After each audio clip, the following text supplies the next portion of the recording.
Hello friends, welcome to my TET class. Friends, आज हम पढ़ेंगे हमारा पर्यावरण, जहाँ पे पिछली बार सीटेट में यूपीटीटी में आपके 15 क्वेश्चन पूछे गए थे। आज हम इस बुक का छठा लेसन पढ़ने वाले हैं, पार्ट 6, जिसमें आप मिट्टी और वायु इन दो चीजों के बारे में पढ़ेंगे। मिट्टी के लिए इसमें कोई खास गहराई तक नहीं दिया है, इसके लिए मैं एक अलग नोट्स जो मेरी है मैं उससे आपको बताऊंगी, लेकिन इस बुक में क्या है ये भी आपको जानना बेहद जरूरी है। तो आइए स्टार्ट करते हैं अपनी वीडियो। पहले पढ़ेंगे हम मिट्टी। मिट्टी में देखिए क्या है, ये एक लड़की की स्टोरी है, जो लड़की और मिट्टी आपस में बातें कर रही हैं। क्या बातें हो रही हैं और खास तौर से जो पॉइंट है उन पर हम चर्चा करेंगे। तो यहाँ पे थोड़ी सी बातें वैसी हैं। ये एक मिट्टी को बताया जा रहा है कि मिट्टी में क्या चीज कितनी मात्रा में उपस्थित होता है। तो मिट्टी में 25% जल उपस्थित होता है, 25% वायु उपस्थित होती है और 5 से 10% उसमें जीवाश्म पाए जाते हैं और 40 से 45% तक उसमें खनिज पाए जाते हैं। किस तरह की मिट्टी है, कहाँ की मिट्टी है, ये चीजें इस बात पर भी निर्भर करती हैं। तो यहाँ पे कह रहा है कि मिट्टी, नैना के हाथ में मिट्टी लग जाती है, नैना है वो लड़की, तो वो पूछते हैं कि तुम कौन हो। तो वह भूमि की सबसे ऊपरी परत हूँ, मिट्टी कहती है। मैं मौसम के प्रभाव से चट्टानों के टूटे से बनी हूँ, मेरे अंदर जल, ऑक्सीजन एवं पोषक तत्व हैं। ये प्राकृतिक तत्व मुझे मौलिक शक्ति प्रदान करते हैं। कौन कौन सी चीजें हैं यहाँ पे मेरे अंदर, यानी कि मिट्टी के अंदर जल, ऑक्सीजन एवं पोषक तत्व पाए जाते हैं। फिर कह रहे कि अलग अलग स्थानों पे अलग अलग दिखाई देती है, ऐसा क्यों होती है। तो मैं पृथ्वी पर चट्टानों, मैं का मतलब हम मिट्टी से है, पृथ्वी पर चट्टानों एवं वातावरण की विभिन्नता के कारण अलग अलग स्थानों पर अलग अलग रंग की दिखती हूँ। कहीं मेरा रंग लाल तो कहीं काला है। इसी आधार पर मैं लाल मिट्टी, काली मिट्टी एवं लैटराइट मिट्टी कहलाती हूँ। यही नहीं, कहीं मेरे अंदर बालू की अधिक मात्रा होती है तो कंक्रीट की मात्रा। मैं चिकनी भी हूँ और भुरभुरी, मेरे विभिन्न प्रकार के रूप हैं। आपने पढ़ा होगा कि मिट्टी कई प्रकार की होती है, तो इसके बारे में ये बताया जा रहा है। किस मिट्टी के बारे में कैसी पॉइंट है, देखिए यहाँ पे दिया है। जिस मिट्टी में बड़े बड़े कण होते हैं और बालू की मात्रा अधिक होती है वह बलुई मिट्टी होती है, और जिस मिट्टी के कण छोटे होते हैं तथा बालू की मात्रा अपेक्षाकृत कम होती है उसमें चिकनी मिट्टी होती है। मध्य आकार के कणों वाली मिट्टी को सिल्ट कहा जाता है। आगे बात है, आप क्या काम करते हैं। तो वो हवा, पानी एवं सूर्य। मिट्टी जो कह रही है कि हवा, पानी, सूर्य का प्रकाश मिले और मैं न रहूं तो क्या पेड़ पौधे उग सकते हैं, ये पॉसिबल नहीं है। आगे है, आपका क्या काम है। अरे आपको मालूम नहीं, मैं पेड़ पौधों को खड़े रहने का आधार देती हूँ। मेरे अंदर पाए जाने वाले पोषक तत्व पेड़ पौधों की वृद्धि में सहायक है। मेरी उर्वरा शक्ति बढ़ाने के लिए आप लोग खाद डालते हैं जो उसकी वृद्धि के लिए सहायक होती है। आगे देखिए, आगे है, मिट्टी में पानी को सोखने एवं उसे बनाए रखने में भी सहायक हूँ। मैं वर्षा के जल को अपने अंदर सोखने की क्षमता रखती हूँ, इससे मेरी उर्वरा शक्ति एवं नमी बनी रहती है। इस नमी का उपयोग पेड़ पौधे अपनी जड़ों द्वारा करते हैं, यानी कि इस नमी, जो मिट्टी में नमी बनी रहती है, इस नमी को सोख कर पेड़ पौधे जिंदा रहते हैं, अगर कुछ दिनों तक उन्हें जल न मिले तो भी। मेरे द्वारा सोखा हुआ पानी छनकर बहुत गहराई में चला जाता है, जो आपने पीछे वीडियो में देखा था कि ये इकट्ठा किया पानी धीरे धीरे मिट्टी से छनकर कहाँ जाता है, आपके भूजल में जाता है। इससे भूगर्भ का जल स्तर बढ़ता है तथा स्वच्छ जल पीने के लिए योग्य हो जाता है। यही पानी हमें कुओं, नलकूपों, हैंडपंपों के माध्यम से मिलता है। मुझे खोदकर ही कुओं, तालाबों एवं जलाशयों से पानी संग्रहित किया जाता है। और कह रहा है कि ये जो मिट्टी है ये घर बनाने के भी काम आती है और बहुत से जीवों को आधार देती है। देखिए यहाँ पे दिया है, आसपास के जितने भी मिट्टी के घर हैं उन्हें बनाने में मेरा ही प्रयोग किया गया है। यहाँ तक कि जो ईंट के घर बनते हैं वो भी मिट्टी से बनते हैं, हालांकि उसका रूप परिवर्तित कर दिया जाता है। मैं पेड़ पौधों के साथ साथ जीव जंतुओं के आश्रय स्थल का भी कार्य करती हूँ। कुछ जंतु तो मेरे अंदर बिल, बाबी या बरोज बनाकर रहते हैं। देखिए प्रश्न यहीं से बनेगा कि बिल के अंदर जिसके कोई जीव का नाम दे दिया जाएगा आपसे और कहा जाएगा कि ये कहाँ रहते हैं। उदाहरण में चूहा, खरगोश, सांप, चींटी, केचुआ, दीमक, नेवला, मेढक आदि नाम दिए जाएंगे। आपसे पूछे जाएंगे किस में रहते हैं, बिल में, बाबी में या बरोज में। तो ये पॉइंट्स आप जरा ध्यान दीजिएगा। आपने प्राय सुना होगा कि सांप बिल में रहता है। आपको जानकर आश्चर्य होगा कि सांप बिल नहीं बनाता, वरन वो दूसरों द्वारा बनाए बिल में रहता है। चूहे जो बिल बनाते हैं, सांप उनके बिल पर कब्जा करके रहता है। और इसी तरह एक और पक्षी है, कौवा है, जो कोयल के बनाए हुए घोंसले में अंडे देता है, उसमें बसेरा करता है और अंडे देकर चला जाता है। बाकी उस अंडे की जो देख रेख होती है वो कोयल करती है। आगे देखिए, कुछ जीव जंतु मेरे ऊपर बनी गुफाओं में रहते हैं, जैसे शेर, भेड़िया, सियार, उदबिलाव आदि। कुछ जानवर जैसे नीलगाय, जिराफ, हिरण, बारहसिंगा आदि भूमि के ऊपर उगने वाली जो झाड़ियां होती हैं छिपने लायक, उनमें रहते हैं। आगे दिया कुछ पक्षी जैसे बगुला, तीतर, मोर आदि मेरे ऊपर उगी घनी झाड़ियां जो डंडियां होती हैं उनमें घोंसला बनाकर वो रहते हैं। फिर नैना फिर प्रश्न कर रही है कि आप पेड़ पौधे, जीव जंतु एवं मनुष्य सभी के आश्रय स्थल का भी कार्य करती हैं। आप हम सभी के लिए बहुत उपयोगी हैं। तो मिट्टी कह रही है कि बहुत उपयोगी हूँ, परंतु आज मानव ने मेरे साथ बहुत अन्याय किया है। अपने उपयोग के लिए उन्होंने पेड़ पौधे में घास के मैदान को समाप्त कर दिया। पेड़ पौधे, घास, वनस्पति हमारे ही परिवार के अंग है। यही तो मेरे कटाव को रोकते हैं। कटाव को, किसके कटाव को? मिट्टी के कटाव को रोकते हैं ये पेड़ पौधे, क्योंकि उन्हें जो उनकी जड़ें होती हैं वो मजबूती से मिट्टी को पकड़े रहती है और बरसात के पानी में या बहाव कंडीशन में मिट्टी को बहने नहीं देती। मेरा कटाव होते रहने से मेरे अंदर पाए जाने वाले पोषक तत्व वो बह जाते हैं। रासायनिक उर्वरक, कीटनाशक दवाएं एवं परमाणु कचरा मेरे गुणों को नष्ट कर रहे हैं। कई क्षेत्रों में मेरी ऊपरी परत को वायु अथवा जल अपने साथ बहा ले जाते हैं। इससे मेरी उपजाऊ शक्ति कम हो रही है। मेरे अंदर पाए जाने वाले पोषक तत्व वैसे तो विषैलापन कम करते हैं। जो पोषक तत्व मिट्टी में होते हैं वो विषैलेपन को कम करते हैं, किंतु जो अब प्रदूषण हो रहा है के कारण मेरी उपजाऊ शक्ति कम हो रही है। वही पोषक तत्व अब उनमें कम हो रहे हैं, क्योंकि पोषक तत्व के अभाव में उपजाऊपन कम होगा, पेड़ पौधे कम होंगे। आगे एक पॉइंट और है। नैना फिर प्रश्न करती है कि हम सभी आपके संरक्षण के लिए क्या कर सकते हैं। अब देखिए, इस टॉपिक में कोई खास समझाने वाला पॉइंट नहीं था यहाँ पे, लेकिन फिर भी अपने आप में एक यही पॉइंट था कि जीव जंतु कहाँ रहते हैं, इस बारे में प्रश्न बनेगा। और यहाँ पे देखिए संरक्षण के बारे में बात आ गई। यदि आप मेरी सभी उर्वरक शक्ति को बनाए रखना चाहते हैं तो मेरे ऊपर कीटनाशक दवाओं एवं रासायनिक खादों का अधिक प्रयोग न करें। पौधों को स्वस्थ रखने के लिए रासायनिक खादों के स्थान पर जैविक खाद प्रयोग करें। वनों एवं पेड़ पौधों को अनावश्यक रूप से न काटें। अधिक से अधिक वृक्षारोपण करें और खेत की मेड़बंदी करें ताकि मिट्टी का बहाव न हो सके। तो यहाँ से आपका ये मिट्टी कंप्लीट हुआ और आगे आ जाता है आपका वायु। वायु में क्या है, जिसमें अनेक प्रकार की गैसें होती हैं। पृथ्वी के चारों ओर बना गैसों का यह घेरा ही वायुमंडल कहलाता है। आप क्या पढ़ने वाले हैं? वायुमंडल। किसे वायुमंडल कहते हैं? पृथ्वी के चारों ओर तरफ से जो एक वायु का घेरा बना है वही आपका वायुमंडल कहता है। और इस वायुमंडल में बहुत सारी गैसें हैं। पृथ्वी के गुरुत्वाकर्षण शक्ति के कारण यह वायुमंडल के साथ टिका हुआ है। वायुमंडल से ही पृथ्वी पर विभिन्न प्रकार के जीवों का जीवन संभव है। वायुमंडल न होता तो पृथ्वी पर जीवन भी नहीं होता। चंद्रमा का अपना वायुमंडल नहीं है, इसलिए वहां पर जीव जंतु, पेड़ पौधे और पशु पक्षी नहीं पाए जाते। आगे देखिए चित्र दिखिया है। यूपीटीटी में चित्र तो डायरेक्ट नहीं देता, लेकिन सीटेट में चित्र देता है। तो चित्र आपके लिए यहाँ पे इम्पोर्टेंट हो जाता है, खासतौर से सीटेट के लिए। बाकी लिखित तौर पर प्रश्न यहाँ से आपसे यूपीटीटी में भी पूछे जाते हैं। तो आप देख रहे हैं कि वायुमंडल जो है, आपने गैस की प्रतिशतता को देखना है। तो वायुमंडल में 78% आपकी नाइट्रोजन गैस है, 21% ऑक्सीजन है और 1% अन्य गैसें हैं। यहाँ पे लिखा है वायुमंडल के संगठन में कई गैसों का मिश्रण होता है। Nitrogen 78%, oxygen 21%, argon 0.93%, carbon dioxide 0.03% है। और देख रहे हैं कार्बन डाइऑक्साइड की मात्रा कितनी है, इसके बावजूद भी इसने पृथ्वी पर तहलका मचा रखा है।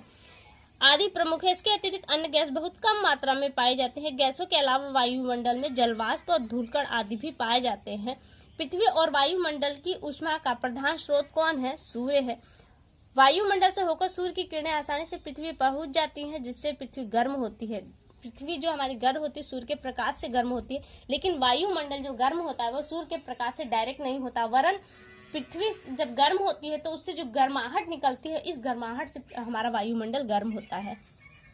फिर वायुमंडल को गर्म करती है। वायुमंडल की इसी विशेषता के कारण पृथ्वी पर जल चक्र, वायु चक्र, ऑक्सीजन, कार्बन डाइऑक्साइड चक्र आदि स्वतः ये जो प्रक्रियाएं हैं इसी वायुमंडल के कारण चलती हैं। हमारी पृथ्वी के चारों तरफ अगर वायुमंडल का यह घेरा न होता तो ये चक्र न चलते, पृथ्वी का ऐसा स्वरूप भी न होता।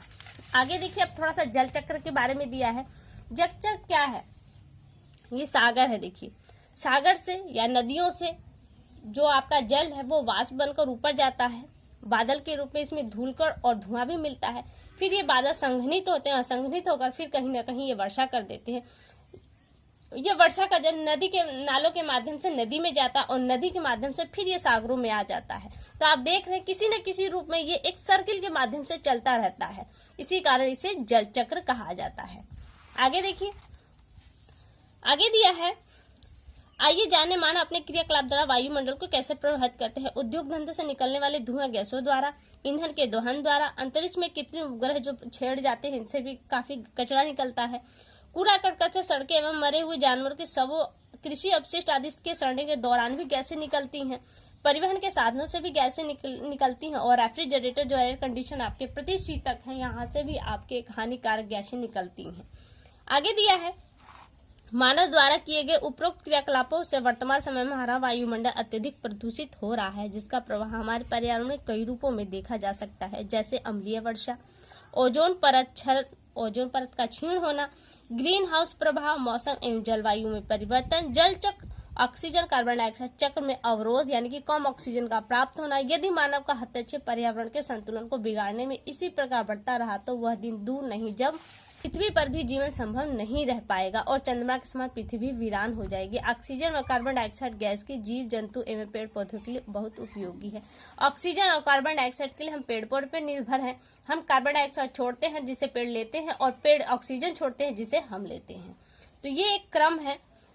अब आगे देखिए, जीवन और ऑक्सीजन श्वसन क्रिया की मुख्य क्रिया। इसके बिना जीवन की कल्पना नहीं की जा सकती है। श्वसन क्रिया में जीव जंतु वायु से ऑक्सीजन का उपयोग कर कार्बन डाइऑक्साइड को बाहर निकालता है। इसी प्रकार जल में रहने वाले जीव जल में घुली ऑक्सीजन को ग्रहण करते हैं। जल में रहने वाले जीव, आपने देखा होगा मछलियां गिल से सांस लेती हैं, पानी को अंदर लेती हैं और उस पानी से उन गिल के माध्यम से ऑक्सीजन को छानकर बाकी पानी बाहर निकाल देती हैं। यानी कि जो जल में भी जो ऑक्सीजन है जीव उसी का ही उपयोग करते हैं एवं कार्बन डाइऑक्साइड को बाहर निकालते हैं। अतः ऑक्सीजन जीवन के लिए महत्वपूर्ण है। इसके अलावा ऑक्सीजन ईंधन को जलाने में भी प्रयुक्त होता है। इसके बिना आग नहीं जल सकती। वायु का 1/5 भाग आग को जलाने में सहायक है। कितना वायु का 1/5 भाग अगर हवा होगी तभी आपका ईंधन जलेगा। आगे देखिए, ऑक्सीजन के स्रोतों के विषय में जाने। ऑक्सीजन कहाँ से आपको प्राप्त होती है इसके बारे में बताया गया है। पेड़ पौधे प्रकाश संश्लेषण की क्रिया द्वारा ऑक्सीजन गैस छोड़ते हैं। यहाँ पे क्या दिया है, प्रकाश की उपस्थिति में वायुमंडल से कार्बन डाइऑक्साइड को लेकर अपना भोजन बनाते हैं और इस प्रक्रिया में मुक्त होने वाले ऑक्सीजन को वातावरण में छोड़ते हैं। इस प्रकार पेड़ पौधे ऑक्सीजन के पुनः चक्र में महत्वपूर्ण योगदान करते हैं। पेड़ पौधों से हमें ऑक्सीजन प्रचुर मात्रा से प्राप्त होती है। पेड़ों के अंधाधुंध कटाई से वायुमंडल में कार्बन डाइऑक्साइड की मात्रा बढ़ रही है तथा ऑक्सीजन की मात्रा घट रही है, जिससे वातावरण असंतुलित हो रहा है। आपके ऑक्सीजन की कमी, कार्बन डाइऑक्साइड की बढ़ोतरी से आपका वातावरण असंतुलित हो रहा है और ये आपका दायित्व होता है कि आप पेड़ों की सुरक्षा करें, पेड़ों को लगाएं और उन्हें सेव करें। आगे दिया है, श्वसन क्रिया में अंततः श्वसन द्वारा ली गई वायु में उपस्थित ऑक्सीजन का कुछ भाग फेफड़ों द्वारा अवशोषित कर लिया जाता है तथा कार्बन डाइऑक्साइड तथा जल वाष्प मुक्त की जाती है। एक सीटेट में प्रश्न बना था कि जब हम श्वसन क्रिया में सांस छोड़ते हैं तो हम क्या छोड़ते हैं, तो ऑप्शन था कार्बन डाइऑक्साइड, दूसरा ऑप्शन था कार्बन डाई और जल वाष्प, और इस तरह से 2 ऑप्शन थे। तो आपका आंसर सिर्फ कार्बन डाइऑक्साइड नहीं होगा, वरन क्या होगा, कार्बन डाइऑक्साइड और जल वाष्प हम छोड़ते हैं, क्योंकि जब हम सांस छोड़ते हैं उसमें हल्की मात्रा में जल वाष्प भी होती है। और आगे दिया है, इस प्रकार श्वसन द्वारा बाहर निकलने वाली वायु में कार्बन डाइऑक्साइड तथा जल वाष्प है। देखिए यहाँ पे साफ साफ लिखा है, होती है।